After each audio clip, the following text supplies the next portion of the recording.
Hoje vamos voar.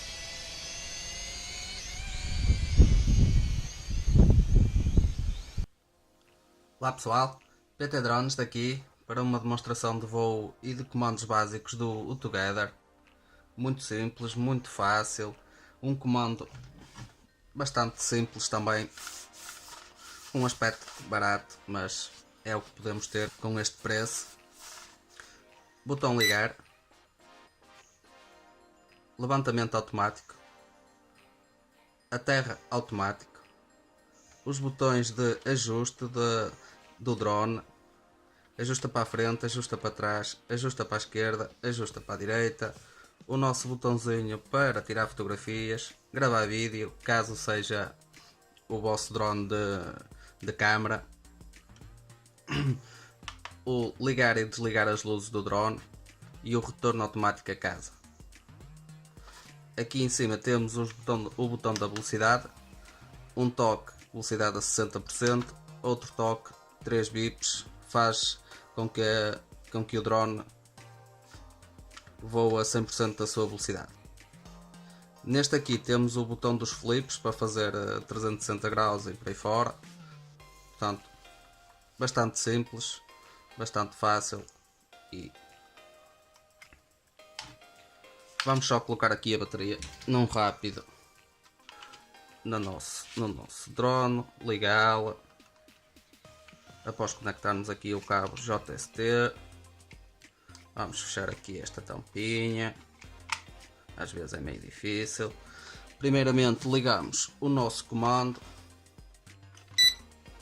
após isso, então on off, ligamos o nosso drone. Para sincronizarmos, após estas luzes estarem a piscar lentamente, para cima, para baixo, está sincronizado. Um toque 2 bips 60%, novo toque 3 bips 100%, outro toque novamente, só um bip 40% da velocidade que ele vai andar. Aqui os nossos ajustes, levantamento automático, aterro automático, return to home ou retorno a casa, liga e desliga as luzes, grava vídeo, tira fotos. E agora já está emparelhado para desbloquearmos o drone devemos com os joysticks fazer este movimento. E aí ele já está pronto para levantar. Um toquezinho e ele para novamente. E agora vamos ver como é que ele se comporta lá fora e a voar.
Bem pessoal, espero que tenham gostado do vídeo. Se gostaram, partilhem, deem um gosto, subscrevam no canal, estarão mais novidades para vir. Se tiverem a oportunidade também, comprem este drone, porque realmente ele é bastante porreiro. Bye!